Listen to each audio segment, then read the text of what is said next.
you missed our son. He got fired last episode. You want to hit the intro? Okay, intro. Hi. Welcome to the Shoot It Straight podcast without our little man squat. He got fired last episode. Well, let's say he's on probation. He's just going to be out for a few. Just for a few. We're going to test some sound quality issues out. By that, I mean no more barking in the background of our set. He has other obligations to attend to right now. It's weird not having him in here. It is a different energy. That's the thing. Like, I wonder if, maybe people listening probably don't, they probably appreciate the lack of his energy in the podcast, but I'm a little bit sad about it. It feels like kind of colder in here now. I know. That's what I'm saying. Without him. It's weird.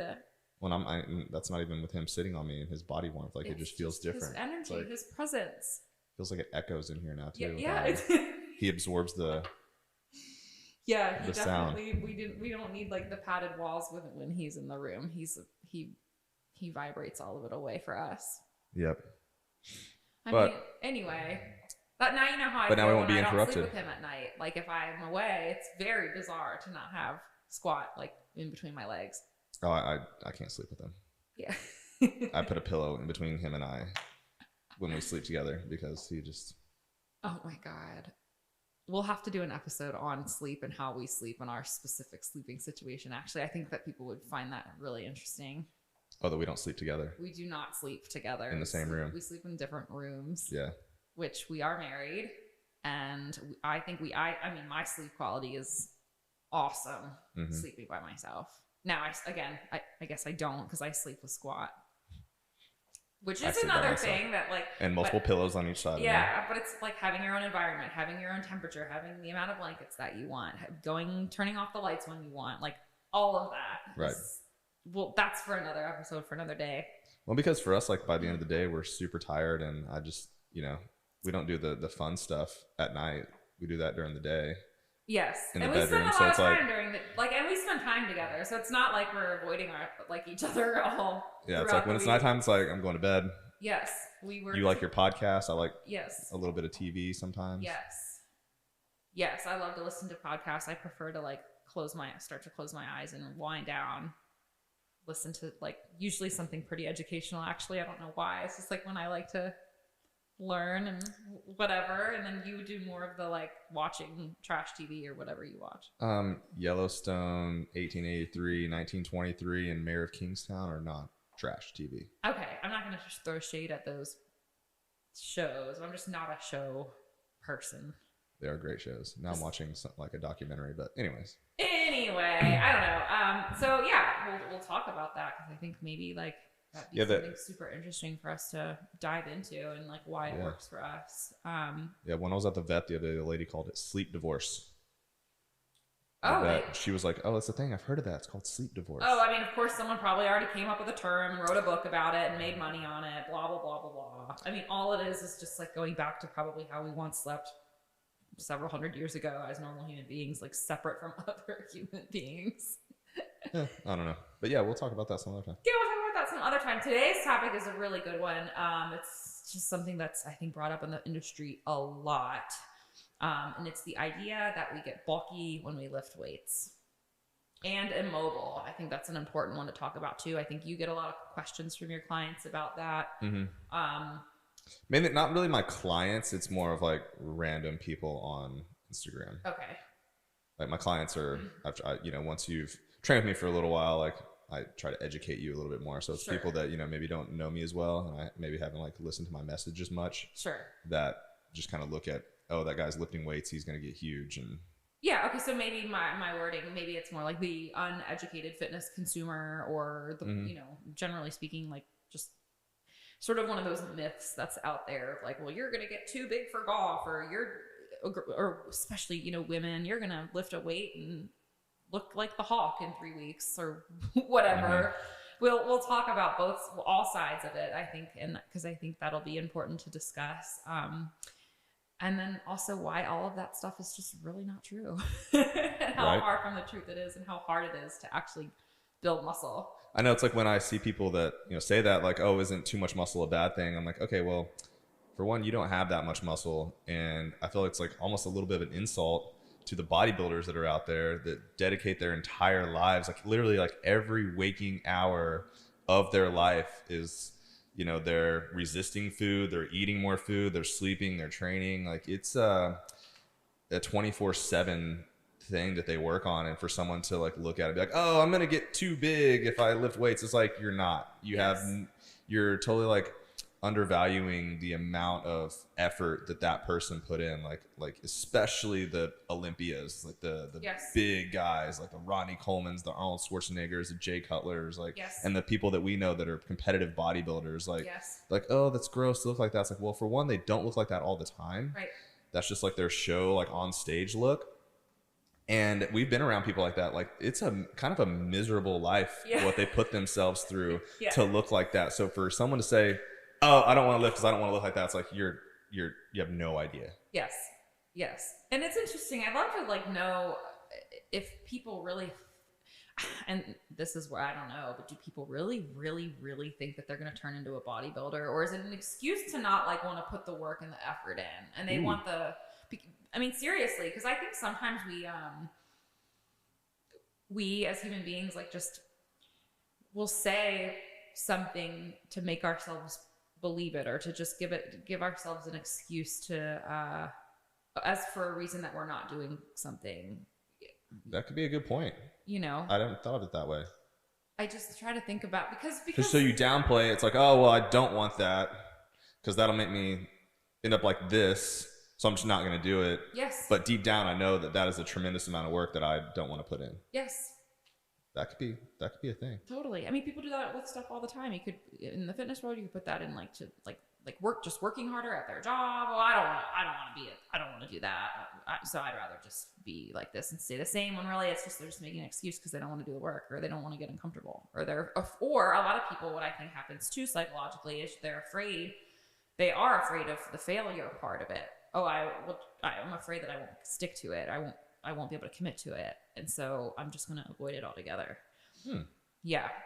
Interesting. I know. That's a kind of a mind blown. I don't know. That's a good, well, that's again, a good this point. is just after working with clients and just hearing all of the things over this last 4.5 years, working with hundreds and hundreds of people, you start to like kind of put some pieces together and hear some of the same patterns. And it's like, well, yeah, you know, it's sort of like the thing too, where people, blame their job for everything, and that's another one that I was just talking with someone about this week. I forget who I was talking to, but it's like you hear from so many different professions and different clients. Well, I do X, so therefore I can't stick to my nutrition plan, right? And it's like, well, I'm a nurse, so I can't. Well, I'm a teacher, so I can't. Well, I'm a cop, so I can't. Well, I'm a stay-at-home mom, so I can't. And it's like, okay, so which job is the perfect job? I was like, you know, oh, I know. I remember who I was talking to. It is another nutrition coach in the space. And the reality is, for every teacher that says they cannot, there's another teacher out there that is. So it's, and that goes for every stay-at-home mom. And I'm not saying that there are not seasons of life where we can't apply ourselves or do the work, but it's like, there's, for every person making an excuse out there doing what you're doing, or doing the job that you're doing, there's another one doing the job that you're doing it 10 times better. You know what I mean? I mean, that goes for people like in the fitness and maybe even golf space, itself. Like, right. Like when I was training people at a gym, at a big box gym, and working and being in the gym all day long, watching 10 people work out for an hour, moving their weights around, demonstrating exercises. Like, granted, I'm not getting my full workout in, but I sure as shit don't feel like working out. Yep. Yep. You know, we were scarfing down food. Like some of the best trainers out there, they're the busiest trainers. Yes. And go spend all day in the gym. Yes. Watch people work out, and then tell me if you feel like doing it yourself afterwards. Totally. It's hard. Totally. And getting interrupted because people know you at the gym, so that's the place that you work, and getting asked questions. I mean, it's and same, like I've had a lot of different jobs in my life, and you have too. And it's like, yes, there were ebbs and flows of different priorities and workouts taking different levels of importance. But I've done the 80-hour weeks as an accountant. I've done the early morning 5 a.m. sessions and 5 p.m. sessions with clients and group exercise. and been tired as fuck to do my own workouts because they had to be in the middle of the day. Mm-hmm. You know, I too have been through a lot of health issues and had to take time off the gym and had to figure things out, and then also learn how to get back on and teach myself how to work out again. So it's like, cool, Ben. Like, it's always a tremendous amount of effort. It's always a tremendous amount of effort. There will be seasons of life. It is not always easy, but you have to choose. You have to choose and decide how much effort and work you're going to put in. Mm-hmm. Like, and to be big, like, you know, the topic of our show today is like, it is a ton of work to get big. It's a ton of work. Yes. I mean, I think, you know, I haven't really followed bodybuilding in years, but I remember like when I was like I've told this before, like, you know, when I was growing up, like CrossFit wasn't really a thing. Like you either did, like, you trained for football, you try to be a power lifter, or like bodybuilding was like the next thing that was out there that you could kind of learn about, because, you know, it's kind of the internet in its early days and stuff like that. Things weren't as accessible as they are now. And I remember like bodybuilders, I don't even think they get big enough to go out on stage till they're like in their mid 30s. Yes. Like it was something crazy. Like Phil Heath, it was like he's like one of the best looking ones I've seen in a long time. Like I think he's like called the natural or something, because his muscles just look so crazy. Like no one has ever really looked like him, how like full his muscles look and all that bodybuilding stuff. But I don't think he won his first one. And I could be wrong. Like, again, I haven't followed this in years, but I think he was like 34 years old. Right. Like, and he had been training hard since he was a teenager. Yeah. And it took him that long to get that big. And that's all he did, I'm pretty sure. Again, I could be wrong. I think he was also a basketball player, but it was a tremendous amount of time and effort to build that much muscle. So like, it's always interesting when I see these people, like they don't understand like that much is going to go into getting big. Yes. And too big to play a sport like golf.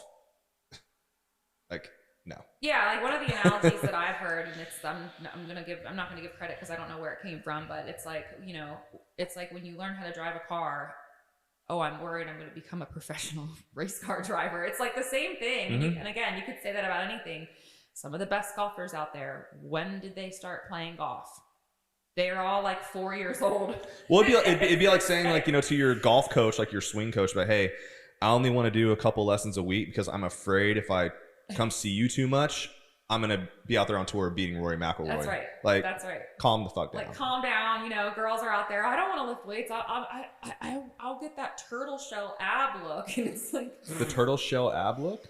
Oh, yeah. Like, I've never heard that. Oh, I mean, girls are like afraid of that CrossFit body. And again, they're looking at the Tia Tumis of the world and the Katrins, who are, first of all, beasts of athletes. Like they're not even real humans. They're not real. They're by the way, yeah, like genetically speaking, there are exceptions to the rules, right? Mm-hmm. In any capacity, we've seen people that are 300-pound football players. Like, those athletes are the extreme elite of the elite, most likely because they truly were born with like a different type of body, right?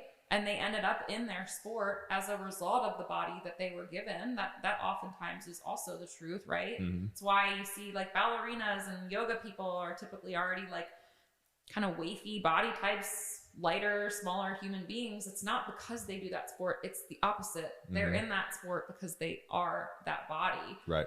Basketball players are 7 feet tall, like whatever it is. But it's like, yeah, you're not, I'm sorry, you're worried about having shredded awesome abs and being like 8% body fat as a female, like in 3 weeks because you're lifting a weight or like trying out something heavy. Like, no. Right. The chances of that happening are never 0% chance. And like, I mean, we won't dive deep into their nutrition, but I mean, I think I heard Ben Bergeron, like Katrin's old coach, now she's with Matt Frazier, but he talked about like Katrin would have like one cheat meal a year. Yes. And it wasn't, he was like, and it's not the cheat meal you think it would be. Like, It was like what I would probably think is just a normal meal. Yes. But like, that's her cheat meal once a year. Right. You know, like even after she competes in the CrossFit games, like next day she's like back on it. Like, so the amount of hard work and things like that, like the dedication, the average person is not even gonna come close to what these people do. No, it takes a very, very long time, just like many skills that we get really good at and perfect do. And for people to think that lifting a heavy weight for a couple weeks will turn them into the hawk, we only could wish, as people that do want to get strong and lift heavier, that would happen that quickly. Right. But it definitely doesn't. No. And I cannot stress enough that for the people out there who do see that people that do lift heavy weights may have like bigger muscles or be quote unquote bigger than maybe they would want to be, that it's also just really important to remember and to distinguish that A, it's taken that person a long time to be there, and B, they may have a genetic predisposition for like looking that certain way, right, regardless, be it that they put on muscle like more easily or what have you. And that's why they like lifting heavy, because they are bigger and able to do so, right?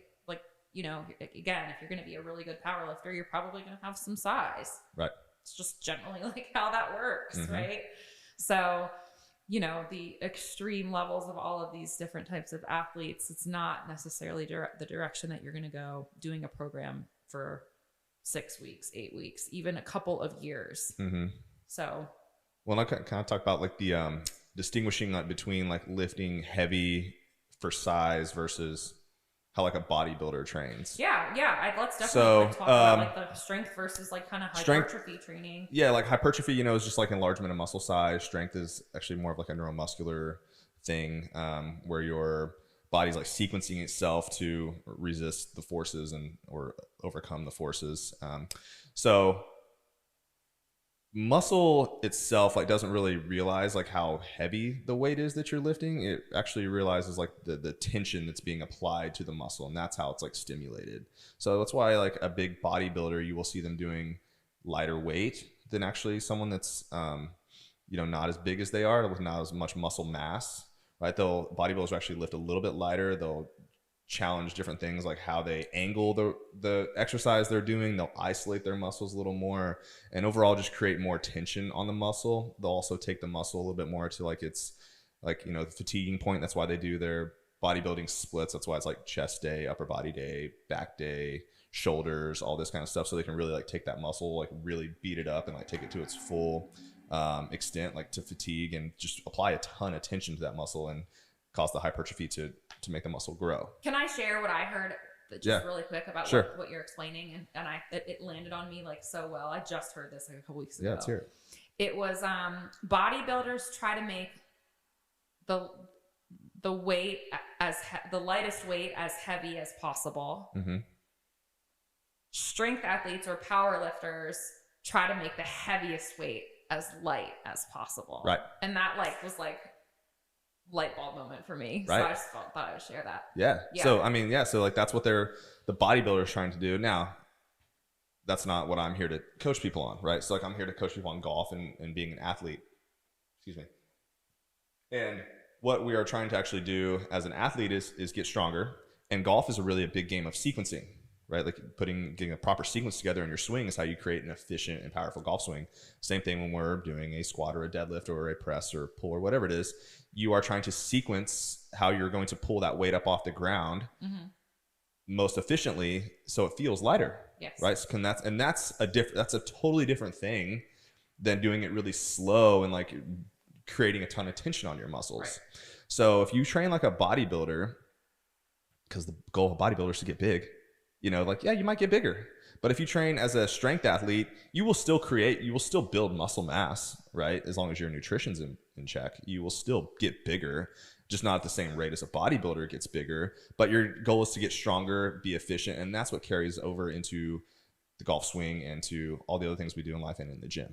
So that's what I want people to know, like distinguish there. Like the programs I create are to make you strong, which will get you bigger. Because of course, I made a post the other day about certain ways won't make you as big as a bodybuilder, but I never said it won't make you bigger, right? Like you will get bigger. This person's like, well, I do want to get bigger. I want to do your program because I want to get bigger. It's like, okay, well, that'll still happen, just not at this rate. And I showed pictures of Arnold and Ronnie Coleman, like they are just massive freaks of nature, right? It's like you won't get that big, but you'll get bigger than you are today. Well, not to mention too, like PEDs and all that stuff too. We didn't talk about that, and this isn't going to be a podcast about that because I don't know anything about all of the different formulas that Right. they do, but there are some performance enhancing drugs that they use. Oh, of course, and the to get bodybuilders bigger. now like are at dangerous levels of. I mean, I think the good ones are, and like the ones that have the financial ability to do it, like are under like a doctor's supervision Yes. and do it right. But I mean, that stuff can cost like 20 grand a month. Yeah, it's wild. It's crazy. Like I don't think, and then some of them, you know, that don't are just putting in God knows what amounts of stuff, and they end up going crazy, and like they can die. Like one of the biggest guys out there, I was telling my client this morning about it. His name was Rich Piana. He was like the 5% guy. He's kind of crazy, but I think he died like getting a haircut. That's because he was so jacked, and he was like in his 30s. Yeah, maybe he's older than that, but yeah, you know. Yeah, so it can be dangerous levels but anyway, so that's a totally different. That's when you want to look insane, and the only problem with getting too big like these guys are is that your soft tissue of the muscle actually will kind of get in the way of each other, right? Like so if you are so big and so muscular that all of a sudden, like for a man, like to you know have like the pecs are so big and your biceps are so big, like to bring your hands together to grip the golf club and then turn is just impossible because your muscles are literally hitting each other. Yes. Like that's a problem. Like that'll affect your golf game. But sure. But again, it's but unnatural. no one's gonna get it's legitimately unnatural. So right. That's why it's not going to happen to the person that's just not on PEDs doing insane amounts of repetitions on their chest muscles and whatever the fuck they're doing. Like that's just not going to happen. It's not going to happen because your body will just not allow it to. Right. Like you've got to push so hard to look like that. Right. So the typical person, especially doing my programs, there are 3 total body days, a conditioning day, and a mobility day. And like, no, you're not going to get that big. Well, yeah, I think like you mentioned too, like that you may or will or might quote unquote get bigger when you do strength training. Let's talk about that because I think it's really nuanced. And again, I don't think you necessarily get bigger. And again, I'm speaking to general pop out there and what getting bigger actually means. And so here's what can happen when people do. Okay, let's first distinguish the difference between losing weight and losing body fat. And let's just kind of define that right now, like high level. Now, losing weight on the scale, we're comprised of bones, lean mass, our muscles, fat mass, water, lots of water in our body, food waste, we literally have stuff in our intestines at all times. Like not only water and food in our bellies, but also of course this water stores in our muscles, brains, organs, like that's weight on the scale, right? And so again, like said differently, the person that comes to you and says, I want to lose weight, it's like, okay, cool, let's chop off your leg. And then they're like, what the fuck? But you're like, okay, cool. Like that helps people visualize, like, is that what you mean by like losing weight? Like what that's how you lose weight. Let's chop off a limb, you know? And you were like, what? Obviously, most people, when they say they want to lose weight, means that they want to lose body fat. We cross like pollinate those two, or we misuse those phrases a lot, myself included. Like whatever, like weight loss, weight loss, weight loss. Well, we want fat loss, probably more than likely. You want to lose body fat. You don't want to lose weight. Unless you're a huge bodybuilder coming off of your giant whatever gain phase, like most people want to lose body fat. Losing body fat means you're losing body fat, period, end of story. And when we want to lose quote unquote weight, we want the majority of that to be body fat. Now, when we do weight loss programs, whether, nutritionally speaking, when we're eating in caloric deficits, it's pretty hard to only lose body fat. We do mitigate that through nutrition. If we're eating a shit ton of protein and making sure that we're eating enough of that, giving our body the signal that like, hey, hold on to your muscle mass.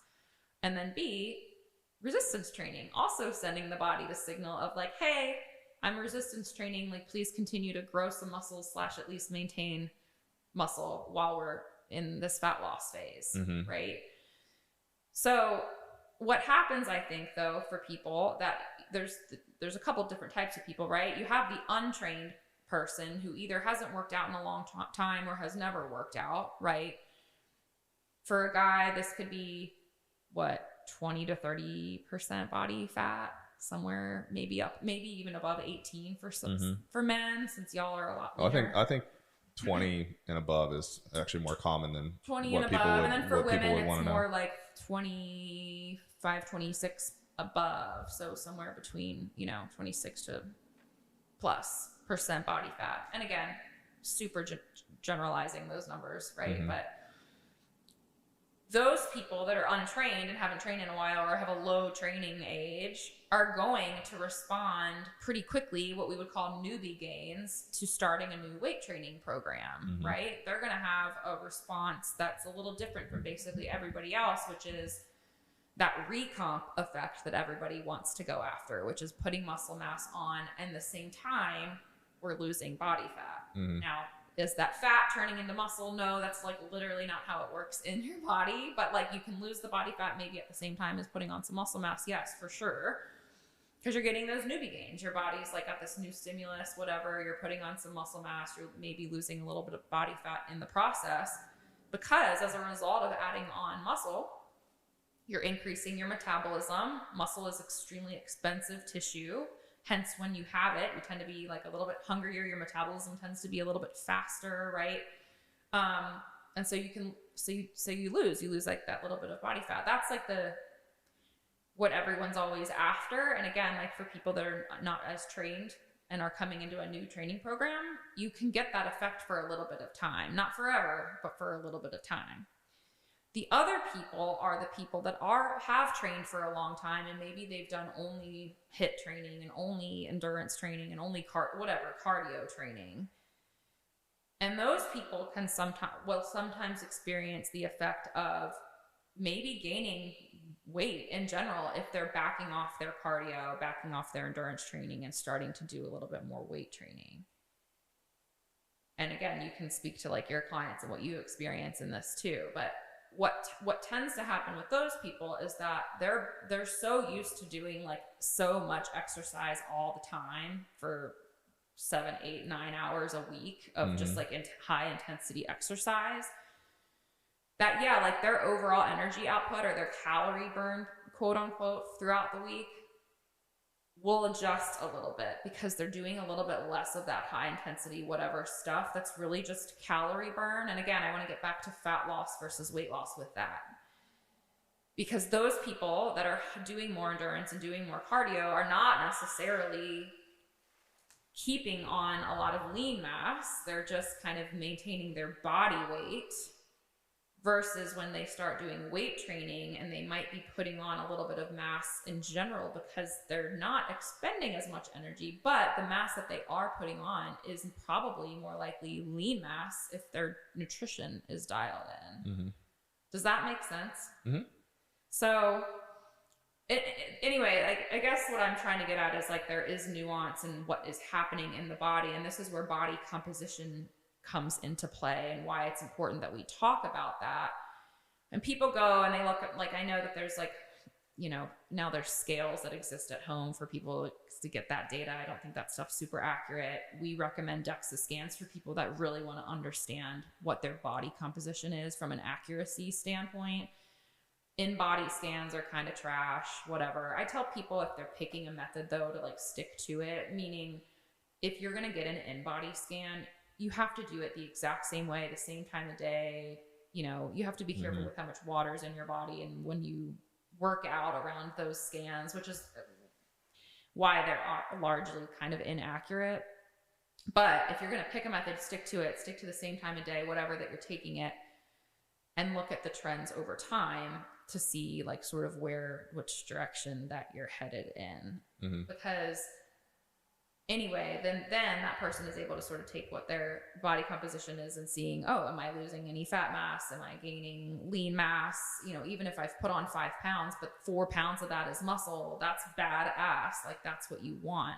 It's not necessarily a bad thing to see the scale increase if that means you're actually putting on lean mass, if you're getting stronger in the gym. There's a lot of ways without even measuring, using any type of scan. Are you getting stronger? Are your lifts going up? Are your clothes fitting different? Like maybe the scale's gone up 4 or 5 pounds, but you're actually like slimmer in the waist. Like those types of things. It's just important to distinguish because like we might see the scale, quote unquote, going up over time, adding weight training in, but it could just be that we're putting on lean mass and our muscles are getting a little bit bigger. And in the process, potentially losing some body fat too. But we need to understand that there's a nuance and there's a difference between all of those types of things. Do you have anything to add to that? No. Oh. I think that was everything we needed there. Oh, you're looking at me like with your eyes. I'm like, was that not clear? Because I want to make sure that it was just a lot to digest. Yeah, I mean, it is, and that's why there's so much nuance, and that's why it's important, and that's why we're talking about this. Right. And so when someone comes to me and says I'm gaining weight, I've gotten a little bit bulky or whatever, and it's like, well, what's actually happening in your body? And then the second part of that is what's happening in your nutrition too. Because also we've had clients where they're like, dude, I start lifting weights and I get hungrier, so I eat more. Right. Oh, I'm eating more protein, but I'm not measuring my other macros. So like, is your actual calorie intake going up as a whole? Mm-hmm. I've had that happen with a lot of people. Well, I'm eating more protein. Okay, well, where are your other macros? Well, I'm not really looking at those either. Well, right. If you're eating 2,800 calories of carbs and fats, and then all of a sudden you only add proteins, but now your calorie intake as a whole is up to 3,500 a day or whatever. Mm-hmm. Then you're eating more food and you're getting bigger because you're literally eating more food, right? Right. Or you're gaining lean mass, but you're also gaining fat mass at the same time because you're not tracking your steps, or you're working out and doing your weight training 5 times a week and you're not moving throughout the day and you're not getting your body up and moving around. You're just eating a bunch of food, mm-hmm. or whatever it is, right? So there's like all these different scenarios where, like the scale might be going up, but it's like, it's more than just the fact that you're lifting weights. There's a lot more to the story. Right. So, very good. So, I mean, one of the things that people are concerned with, right, is that too much muscle means that they are going to be immobile. Mm. Right. So I kind of want to talk about that. Like, if you're putting more muscle mass on your body, are you actually going to lose like mobility and flexibility and things like that? And like, that's kind of a concern. So like, your body composition. And what I've always found is like interesting is like, people do come with me and see me on the golf course or something like that. This hasn't happened in a while. People are, I think, kind of getting the idea, but used to be like, I remember when we lived in Austin, I got on the golf course and someone would be like, don't you need to go find a bench press? And shouldn't you not be out here swinging a golf club? Like thinking that because I had muscle that I wasn't going to be, able to swing. Right. Which is interesting to me when this person's like, you're too big to play golf. And I was like, I'm 165 pounds. I know. You're 250 talking to me. Like you're 30% body fat. Like, yes. Let's think about that for a second. Like I'm too big to play golf. Like you're 50 pounds overweight, bro. Like, hang on. Let's think about this for a second. Who is actually going to be more capable of a good golf swing? Someone that doesn't have a bunch of excess fat mass on their body versus someone that has lean muscle, right? Because muscle itself is pliable and flexible. I can move just fine.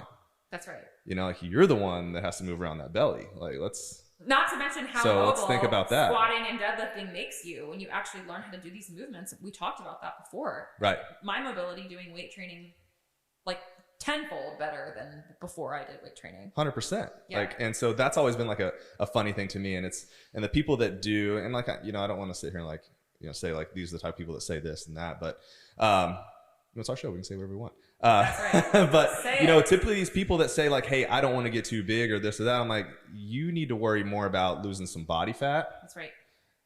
And gaining muscle. That's right. Before you ever dream about getting too big. That's right. From muscle. Because you're already too big with fat. Yes.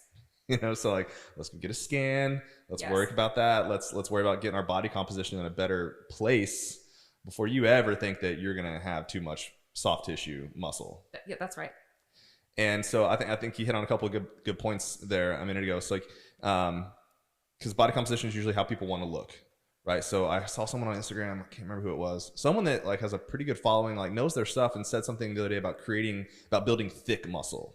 And I was like, what the fuck's a thick muscle? I don't know. That's a new one. Like that was a new one for me. Like the long and lean, I've heard that one a lot. And well, let's talk about that one here in a second. But yeah, thick. I was like, thick. What makes you thick? And like, it's a female. So I was like, So she's talking about her butt, it's talking about her legs. Like, what are the thick muscles and what are the thin muscles? Like, I'd love to know. Always the women. I'd love to know which one. I'd love to know which one that is. And so like the long and lean, like let's just abolish that. Let's just fix that one real quick. So like people always like, oh, I want these long, lean looking muscles, right? Like, so your muscles like have connection points. They don't change. Muscle is one size. It's lean no matter what. What looks bulky on you it could be your genetics, but it's usually you have some body fat too. And that's how you look bulky. You can't change the shape of your, like I want longer legs too. Like I want my legs to be 2 inches longer as well. Like that is literally fucking impossible as fuck to do. There's nothing that, I don't even think you can do a surgery for that. Like there's nothing that I can do about that. Right. You cannot change the size of your femurs. Right. Like I'm 5'6", I'm short. I have a short distance between my shoulder and my elbow. I have a short distance between my knee and my hip. Yes. Like that's why my muscles look so big, because like I'm compacting all this strength and muscle hypertrophy that I've developed over 22 years of lifting into this very short frame. I'm only 5'7" on a good day. Yes. Right. And so like that's why I look like I have more muscle than somebody. I only weigh like 175 pounds today. That's right. And this is the biggest I think I've ever been in my life is right now. And it's taken me 22 years to get this big. That's right. So again, like coming back to that, like it's just not going to happen. It's just not going to happen. It's not. You can wish it all you want, but it's just not going to happen. You are not going to get too big and too immobile. Like who was it? Like our physical therapist in Jupiter. Like he was a big bodybuilder, but he talked about all these ways he can move. I think he said he could even do the splits.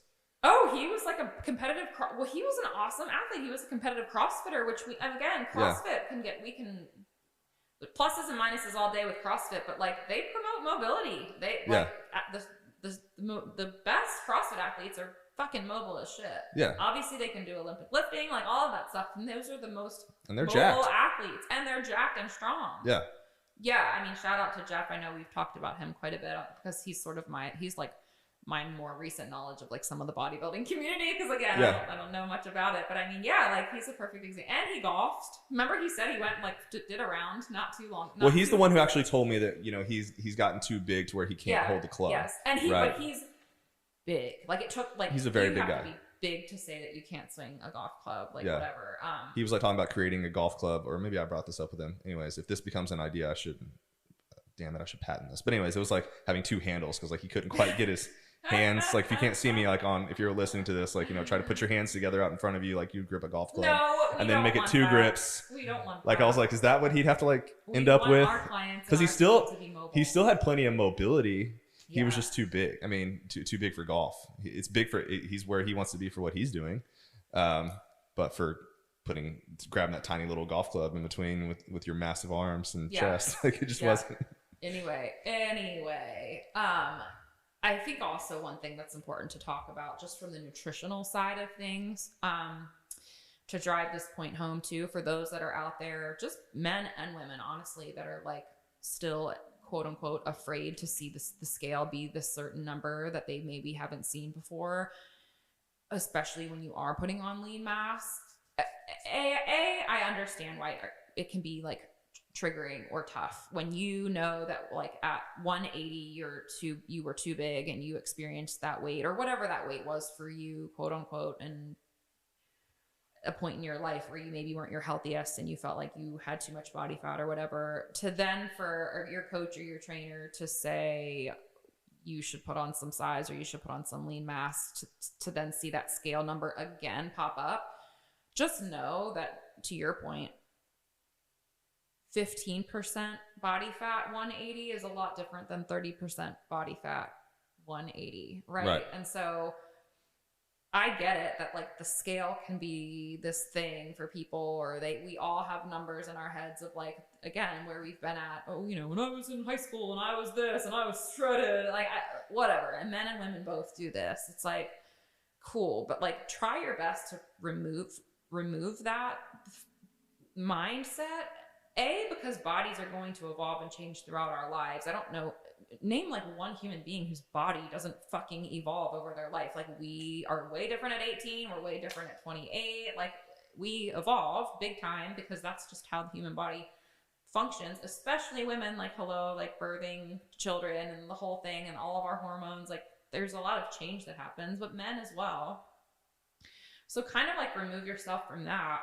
And then again, also like one thing we've talked about is like focus as much as you can on your other markers like performance and mobility improving and being less injured. And the list goes on and on and on and on and on of like, once you start just lifting weights and getting strong, and that part doesn't take decades. It's pretty quick on how much, and you've had people in your program already 3 weeks in or finish one of your 12-week programs over this off season already be like, cool, I'm literally hitting the ball faster or swinging my club faster. Sorry, hitting the ball faster. Right. Noob it's fine. Over here. We know what it means. Well, like, and it doesn't take long, like for the way I program for people to like in a few weeks talk about better mobility and strength and body composition. Yes. You can have it all. Yes, you literally can.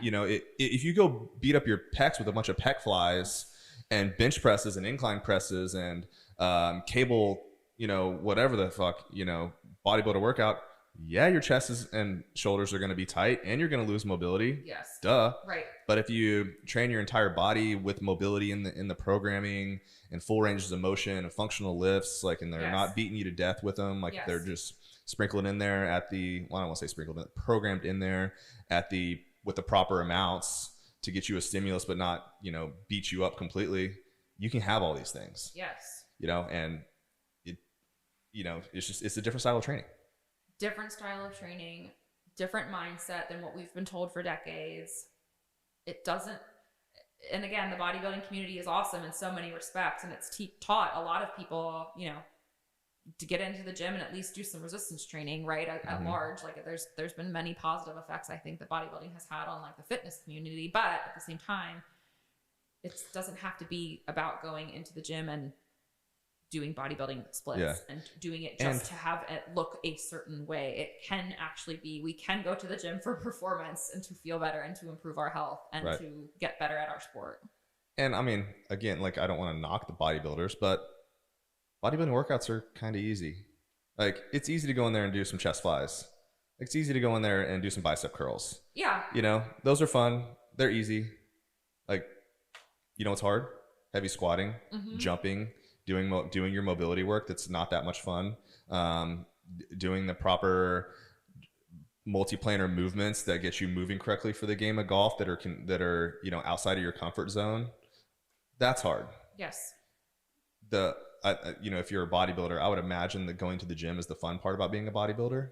The hard part about being a bodybuilder is the nutrition and being super strict on your diet. It's the rest of your life. Going to the gym's definitely the hard. And not to discount that they don't go in there and try hard and put in their work, because they do, but some of those exercises are fun and sexy, and I want people to get in there and train like an athlete, because we have different goals. 100%. And no, that's not a knock on the bodybuilding community. That's their sport. Like, it's a different niche. And I think that people, like, again, like, just going to the gym and lifting weights doesn't put you in that niche of bodybuilding or mean that you need to go do these single joint, whatever arm exercises all day. But, like, it's their sport, and it's, certainly more of a lifestyle thing too for them than most other average people, or even just athletes that are going into the gym for a million different other reasons. Right. I think the last point to maybe drive home that I wanted to touch on, and again, I'm bringing up nutrition a lot because I think nutrition matters here in this conversation, is that remember to also take into consideration your diet when it comes to this whole bulky and lean conversation, because what happens too, again, with people that start working out is they think that they can kind of eat whatever they want and put whatever they want in their body. If you want to improve your body composition just as a whole, I swear to God, without even tracking, if you are mindful of eating whole food protein and eating enough of it every day, which again, we've talked about this, but I will never not talk about this. It's like, if you're eating a gram of protein per pound of your goal body weight or your lean body mass, and you're eating a good amount of whole fruits and veggies and whole grains, rice, sweet potatoes, whatever, and you're doing that every day and not eating garbage, like, you will improve your body composition without even touching a weight, by the way, like, literally. You will improve your body composition if you are taking care of your body, likely consuming less alcohol, sleeping pretty good, sleeping better than where you're sleeping now. If you're not a good sleeper, work on your sleep. These are the things that help us improve our body composition, reduce inflammation, make us feel better so that we do feel more energized for our workouts and for our everyday. And so we can go for walks or play with our kids or whatever. Right. It's an important thing to remember that, and not to put so much emphasis on what is happening in the gym. No matter what your training program is, if you are not putting good food in your body, you are not going to have that many results at all on your body composition. And we just said that about bodybuilders. We just said 98% of their work is outside of the gym, and that's probably true. Right. Maybe 97%. Yeah. Because they're bodybuilding, and bodybuilding is nutrition, and it is sleep, and it is whatever the fuck else that they do. I don't know, because again, not a coach, but right. And if you do want to change your body composition and get bigger, you have to put in the work. You have to go in there and you have to try hard. You have to progressively lift more weights. You have to progressively work on your form and your technique and move efficiently. Like, you have to do all these things to get there too. And then give your body the fuel it needs to repair and recover itself to get to those goals that you want. 100%. Yes. And the boring work. You posted about this recently. You post this a lot, but sorry, but like, you're going to just have to keep squatting and doing that same movement a couple times a week for a really long fucking time, like forever. And like, I know you said that like bodybuilding is easy. And I think that sometimes like weight training can be, it can be boring. Like, the stuff that works is really basic and boring. We hear that from like some of the most, like some business leaders like Hormozi that we follow. Like, most of the day that of a billionaire or a millionaire or a really successful business owner is doing the boring ass shit over and over and over and over and over and over again. I know it's like so annoying, but it's so true. Right. You know, the biggest fault I think that a lot of like with clients that we've seen, or people that go and start a program, is that they stop. Mm-hmm. It's that they stop 6 weeks, even after a year, they're like, I'm going to go hop and do something else. It's like, like, keep going. Like, if you really want to be doing something again, this stuff takes a long time. And so you really have to see it through and like give it the, do the boring work. And it's tough as a coach because, people have got a kind of accustomed to being entertained. Yeah. In everything. Yeah. In every aspect of our lives. Right. Like, there's not a point in your day where you're not doing something that's stimulating, right? Unless you just choose not to. So it makes it really challenging as a coach to drive that home to people that you do have to do the boring work. You do have to do the same stuff over and over and over again, because if I program something and then you don't see it again for 6 weeks or never again, it was basically pointless.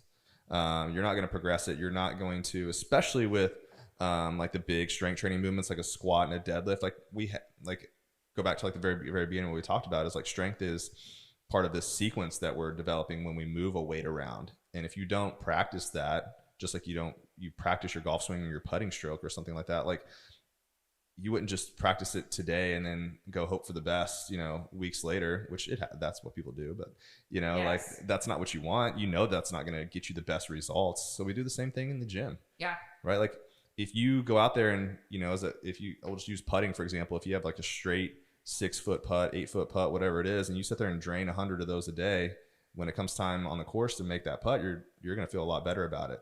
It's like, just getting better and better at your movements. Like the next time it shows up in your workout, you're going to feel confident. You're going to put more weight on there. You're going to move it better. And it's going to do all these things that we've talked about. Like it's going to help you build more muscle, more strength. And then when you leave the gym, if you go put the right nutrients in your body, you're going to get everything you want.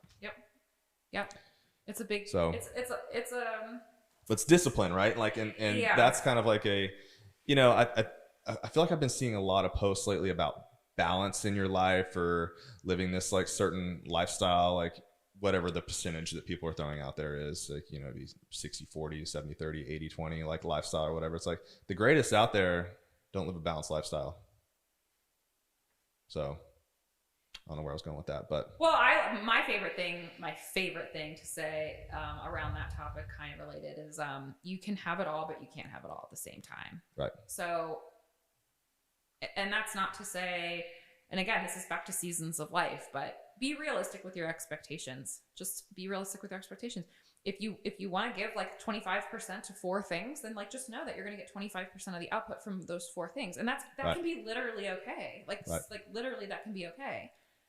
But if you want to be a badass bitch at your career or whatever the fuck, and you want to put 95% of your life into that, then do that. Right. Like do that. Right. Like end of story, full stop. Mm-hmm. Oh no, I was going with that. Don't get mad at yourself for the other things in your life not going so well. Like we have to decide. And, right. and it's not an easy decision sometimes. And sometimes it's like, it sucks to like have to like sacrifice or whatever, but you just have to decide and right. commit to whatever it is that you're doing. And you can't get mad at the fact that, oh, well, I'm trying to get up in my career. I'm also like a mom to 3 kids, or, you know, and I also want to like lift weights and be better at golf the next 6 months. Like that's what people do. And then they right. get pissed that it's like not working. And it's like, well, no shit. You're setting yourself up for failure. Mm-hmm. Pick one. Right. Pick one thing. That's the whole that's the whole balance thing where it's just like, shut the fuck up. That's not a thing. Right. Oh, I know where I was going with that now. It's like, you know, most people are looking for this balanced lifestyle, right? Like I'm going to work hard, I'm going to relax, I'm going to play a little bit, and I'm going to do this and do that. But then they're comparing themselves, like, you know, when I post these videos or things like that, where people are like, oh, I don't want to get too big to play golf. And it's like, okay, in order to get too big, you're going to dedicate your entire life to this. Right. In order to be as good as Rory McIlroy or Justin Thomas, you're going to have to dedicate your entire life playing golf. Like a lot. You're not going to, I mean, you know, the big bodybuilders, they're in the gym. I would have to say 4 hours a day, something like that. They probably do 2 a days. Right. Right. They live and breathe it. Right. Professional golfers are out on the golf course all day long, every day of their lives. Most of us aren't going to do either one of those things. Right. So again, like, it's back to the whole, like, I took one Econ 101 class and now I'm fucking Ben Bernanke. It's like, okay, everybody slow the fuck down. Right. Like, it's not going to happen. And so I think we've come full circle in this conversation. Yeah. And I think we've hopefully made our point, but you are not going to get too big by lifting weights or immobile to do anything, and especially play golf. Correct. Correct. And remember, we're out here preaching lifting weights because it's what we believe in. It's what we've personally experienced. We've experienced a lot of the things and tried a lot of the things. And the reason that we're talking about these things is because we've also done the other shit and the fatty things. Fatty, not fatty, but fatty quotes. Right. Right. Especially when it comes to like nutrition, the workouts, the group X, the yoga, the spin, like we are not immune to it. We've done the things, and we're just out here trying to tell people and help people that maybe are in that race right now of trying to figure out what works for them. And we're just trying to help y'all be the most efficient with your time and your training, and just always keep it real and tell it like it is. Right. And like, you know, with my programs, like people are thinking that they need to add more mobility because they're working out. My workouts every single one of them already has mobility in it. Yes. Don't need to add anything. Right. The workouts are programmed so you can still move even better. Yep. And build muscle. Yeah. And play golf. Yes. Do your warm-up sets. Work up to your heavyweight sets. That's your warm-up. That's your mobility. Right. And you have good mobility days programmed in which I think are very comprehensive and really good. Yeah, we've gotten a lot of good feedback, and we're over 50 subscribers now. The only golf program on Train Heroic that has over 50 subscribers. Yeah, that is cool. In just a couple of weeks. So we're pumped. And we appreciate the feedback that we've been getting. The circle community is going really well, which is cool. And hopefully you guys are enjoying our podcast. And they're enjoying your ebook. Oh, good. Yeah, the ebook. The Eat to Perform. People have talked about that, and they're good. Posting their pictures of food. I love that. That I haven't reposted because like I don't want to repost a bunch of pictures of food, so sorry, but hey, maybe I should. Yeah, let's tag Erika. No, I'm not going to tell people what to do with their social media. It's annoying when people do that, but you can tag me if you want. Tag Erika in the food. I do. I actually do like that stuff. I do like that stuff. But I have been getting like a lot of them, and like I'm like, okay, that's see, I actually really do like it because I love when people send me like, I'm big about eating like dinner for breakfast. You know, I eat meat and veggies for breakfast, and I love that. Like when people like think of me when they're eating meat and veggies, like I really do like. Yeah. That makes me feel good about me. Oh, I like comment back and like say like, oh, awesome, good work or something like that. That's but cool to see. It's I cool don't to see repost that. it all Cool the time. to see Just that. be And I nice. also like when people send me like it's 9 a.m. and I'm eating a pint of ice cream and I'm like, fuck yes to that too. Like I'm here for the things that are like on brand. So anyway, with that, our long-winded discussion. Yeah. We're gonna go to Dairy Queen later. On all things getting bulky, but not really getting bulky when training. Hopefully, guys, I would love to hear about like what people thought of this episode. But if you have comments or feedback, hit us up. Subscribe to our newsletter. You can easily reply back to that. You will get one of us on that email. Obviously, Cody Wescott Golf Instagram, and then of course following your link tree to all of our current programs, our latest and greatest team program, Lift Heavy, Swing Fast, which again 50 plus subscribers 2 weeks in, which is exciting. So yeah, when this comes out, we could be at 1,000. It'll be a lot. It's growing. It is growing really fast. So thanks everybody for listening, and we'll catch you soon. Thank you.